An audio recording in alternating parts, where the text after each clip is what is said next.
SIR নিয়ে প্রথমে আপনার মতামত শুনি, আপনার বক্তব্য শুনি। দর্শকদের কাছে গতকাল আমরা খুব বিস্তারিত আলোচনা করেছি, তারা ব্যাকগ্রাউন্ডটা জানেন। আপনি এসআইআর প্রভাব কতটা ভোটের ফলে পড়েছে বলে আপনার বিশ্লেষণ সেটা? হ্যাঁ, আমি ওটাতে আসবো। তার আগে কয়েকটা তথ্য আমার মনে হয় মানে যে দর্শকদের কাছে একটু তুলে ধরা দরকার, সেটা একটু আগে তুলে ধরি, তারপর এসআইআরটাতে আসবো। বিশেষ করে সেই তথ্যগুলো থেকে কয়েকটা প্রশ্নও ওঠে, সেই প্রশ্নগুলোর জন্যই তথ্যগুলো তুলে ধরা। আজকে বিকেল 4:30 পর্যন্ত ইলেকশন কমিশন কে কত ভোট পেয়েছে, কোন দল কত ভোট পেয়েছে তার একটা তালিকা জারি করেছে। সেই তালিকাটা আমি ধরে নিচ্ছি ওইটাই ফাইনাল তালিকা, কারণ আজকে 5 তারিখ, 24 ঘন্টা কেটে গেছে, 24 ঘন্টার বেশি কেটে গেছে, কাজে ওটা নিশ্চয়ই ফাইনাল তালিকা বলেই ধরে নিচ্ছি। এই তালিকাটা দেখলে আমি দেখছি ভোট দিয়েছে হচ্ছে 6,09,00,000 মানুষ। আমি খুঁজে দেখলাম যে 2021 সালে কত মানুষ ভোট দিয়েছিলেন। খুব ইন্টারেস্টিং, 2021 সালে ভোট দিয়েছিলেন 6,04,00,000 মানুষ। কাজে প্রথমেই খটকা ওঠে, 5 বছর বাদে মাত্র 5 লক্ষ মানুষ অতিরিক্ত ভোট দিলেন, অথচ আমরা এই 23 তারিখের পর থেকে গতকাল পর্যন্ত 1000 বারেরও বেশি শুনে এসছি যে অভূতপূর্ব ভোটিং হয়েছে। এই প্রশ্নটা করা দরকার। হ্যাঁ, কাজী এইটা আমার কাছে প্রথম প্রশ্ন, যে সত্যি সত্যি অভূতপূর্ব ভোটিংটা হলো কোথায়, যদি 5 বছর বাদে মাত্র 5 লক্ষ ভোট এক্সট্রা পড়ে থাকে, 5 লক্ষ মানুষ এক্সট্রা ভোট দিয়ে থাকে। মজার কথা হচ্ছে যে এখনো পর্যন্ত কিন্তু ইলেকশন কমিশন এবছরের সামগ্রিক ভোটার কত, ইলেক্টর যাকে বলে, যারা ইলেক্ট করবেন বিধানসভাকে, সেইটা কিন্তু ঘোষিত নয়।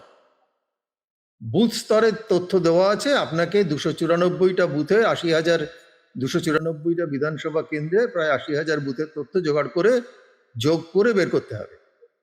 অথচ বারবার বলা হচ্ছে যে 92% ভোটিং হয়েছে।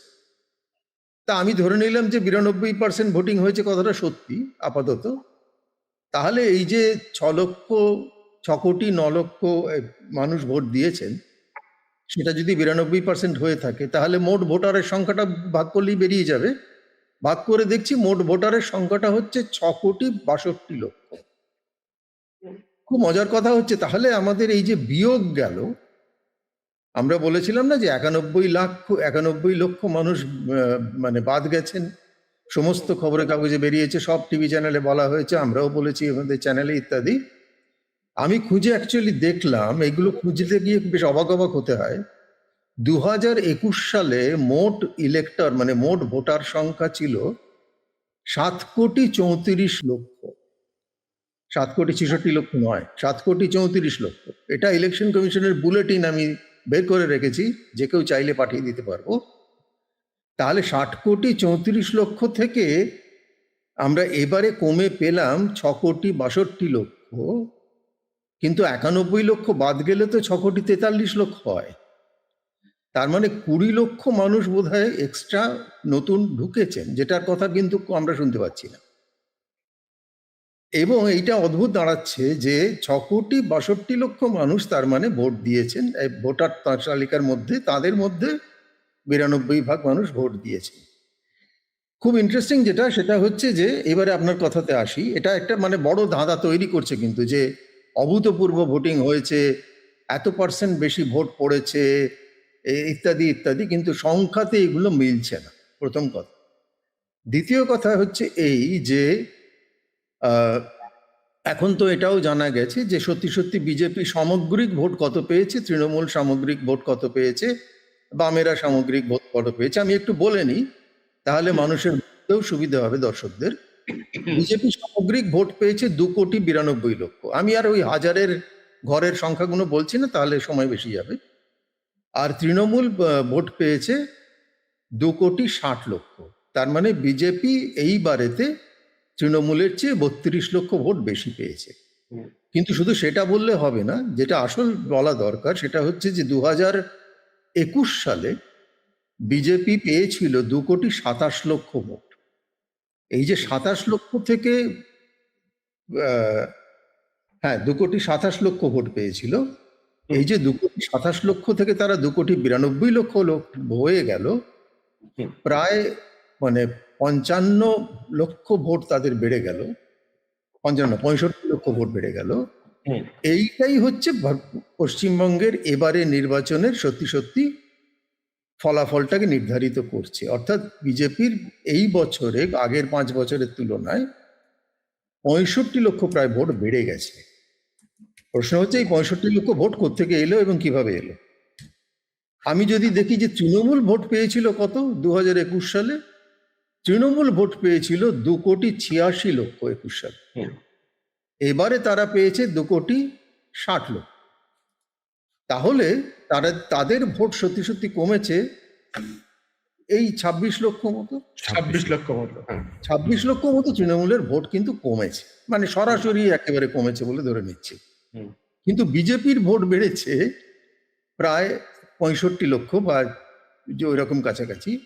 হুম। তাহলে আরো অতিরিক্ত প্রায় 25 লক্ষ মতো, অতিরিক্ত প্রায় 40 লক্ষ মতো ভোট বিজেপি পেয়েছে, যেটা সাধারণভাবে অন্য জায়গা থেকে উঠে এসেছে।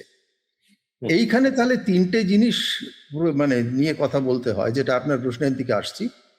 একটা হচ্ছে এসআইআর কতটা প্রভাব ফেলেছে, একটা হচ্ছে মুসলিম ভোট কতটা ভাগ হয়েছে, আরেকটা হচ্ছে মহিলা ভোট কোন দিকে গেছে। এইটা আপনার প্রশ্ন।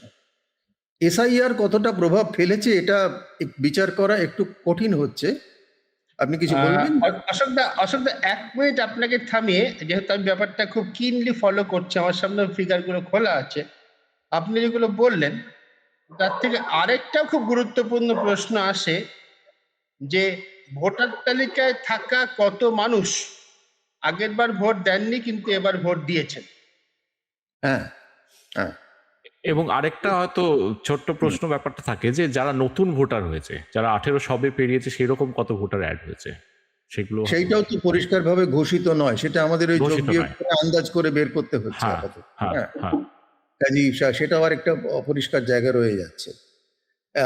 এসআইআর কতটা প্রভাব ফেলেছে সেটা খুব পরিষ্কারভাবে যে বোঝা যাচ্ছে তা নয়, কিন্তু দুটো রিপোর্টের কথা আমি বলবো, যে দুটো রিপোর্টকে আজকে উল্লেখ করেছে। একটা হচ্ছে হিন্দু কাগজে একটা রিপোর্ট আছে, যেটা একটা বিশ্লেষণ করে দেখিয়েছে। আরেকটা টাইমস অফ ইন্ডিয়াতে একটা রিপোর্টিং আছে, যাতে একটা বিশ্লেষণ করেছে। দুটোর থেকে এরকম একটা জিনিস বেরোচ্ছে, সেটা হচ্ছে যে যেমন টাইমস অফ ইন্ডিয়া বলার চেষ্টা করছে যে প্রায় 47টা বিধানসভা কেন্দ্রে জয়ের মার্জিনটা এসআইআর এর যে সংখ্যাটি বাদ গেছে তার তুলনায় কম। যদিও সেই 47টা কেন্দ্রের নাম তারা করেনি, তাকে যে আমাদের খুঁজে খুঁজে বের করতে হবে। আচ্ছা, এইখানে আমার একটা প্রশ্ন আছে, এসআইআর এ বাদ গেছে মানে কি টোটাল বাদ, নাকি সেকেন্ড ফেজে অ্যাডজুডিকেশন আছে, সেটা মানে টোটাল বাদ? টোটাল বাদ, ওদের হ্যাঁ, হিসেব হ্যাঁ। অনুযায়ী টোটাল হ্যাঁ, বাদ।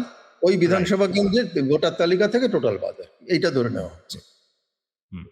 হিন্দু যেটা দেখানোর চেষ্টা করছে সেটা আমার কাছে আরো মজা ইন্টারেস্টিং লেগেছে। সেটা হচ্ছে যে মানে এসআইআর এ বাদ যাওয়ার সংখ্যাটা যত বেড়েছে, যেসব বিধানসভা কেন্দ্রে ধরুন 5%-এর কম বাদ গেছে, যেসব বিধানসভা কেন্দ্রে 5 থেকে 10% বাদ গেছে, যেসব বিধানসভা কেন্দ্রে 10 থেকে 20% বাদ গেছে বা তারও বেশি বাদ গেছে, যত এসআইআর এর বিধানসভা কেন্দ্রে এসআইআর এর সংখ্যাটা, এসআইআর এ বাদ যাওয়া ভোটারের সংখ্যাটা বেড়েছে, তত কিন্তু তৃণমূলের জয় আর বিজেপির জয়ের মধ্যে তফাৎটা কমেছে।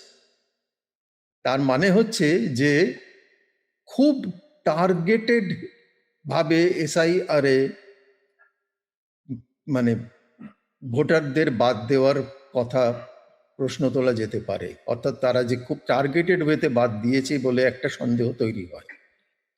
কেন না, যখন যেখানে 20%-এর বেশি এসআইআর এর নাম বাদ গেছে, সেই সব জায়গাতে তৃণমূলের জয় আর বিজেপির জয়ের মধ্যে তফাৎ, বিজেপি বেশি পেয়েছে কিন্তু সিটের সংখ্যা অনুযায়ী তফাৎ মাত্র 18টা সিটের তফাৎ।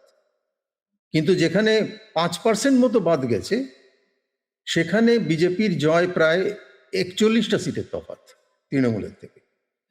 এইটা খুব ইন্টারেস্টিং। তার মানে দুটো মানে হতে পারে, যে একটা হতে পারে যে খুব টার্গেটেড ওয়েতে বাদ গেছে, যেটা অনেকেই এই প্রশ্নটা তুলছেন, কারণ প্রথম দফায় যখন এসআইআর এর লজিক্যাল ডিসক্রিপেন্সি প্রশ্নটা আনা হলো, তখন তথ্য তুলে তুলে একাধিক ব্যক্তি বলেছেন যে যেসব ব্যক্তিকে এসআইআর এর ডিসক্রিপেন্সিতে ফেলা হচ্ছে তারা, প্রথম কথা, সেগুলি মূলত তৃণমূলের ভোটার হিসেবে পরিচিত, তার নানা রকম অ্যানেকডোটাল উদাহরণও আসছে, এবং মুসলিম ভোটার, মহিলা ভোটার, এগুলি বেশি বাদ যাচ্ছে, খুব স্বাভাবিক, তারা সাধারণভাবে তৃণমূলকে ভোট দেয়। কাজেই এই প্রশ্নটা ওঠার জায়গা তো রয়েই যাচ্ছে। আরেকটা জিনিসও তার থেকে প্রমাণ হয়, সেটা হচ্ছে যে এই যে মানুষ যদি সত্যি সত্যি আরো বেশি ঘর থেকে বেরিয়ে এসে ভোট দিয়ে থাকে আগের চেয়ে, সেটা হতেই পারে। যেটা আগের বারে তো 83% মতো ভোট হয়েছিল 2021 সালে, এবারে ওরা দাবি করছেন 92% হয়েছে, অর্থাৎ 9% মানুষ বেশি বেরিয়ে এসে ভোট দিয়েছেন। যদিও অ্যাবসলিউট নাম্বারে কিন্তু আমি মাত্র 5 লক্ষ মানুষকে পাচ্ছি, কিন্তু যেটা বলা যেতে পারে সেটা হচ্ছে যে যারা ভোট দিয়েছেন তারা একটা ভয় থেকে ভোট দিয়েছেন, এবং ভয় থেকে ভোট দেওয়ার ফলে তারা মনে করেছেন আমরা যদি বিজেপিকে ভোট না দিই তাহলে হয়তো আমাদের ভোট কাটা যাবে।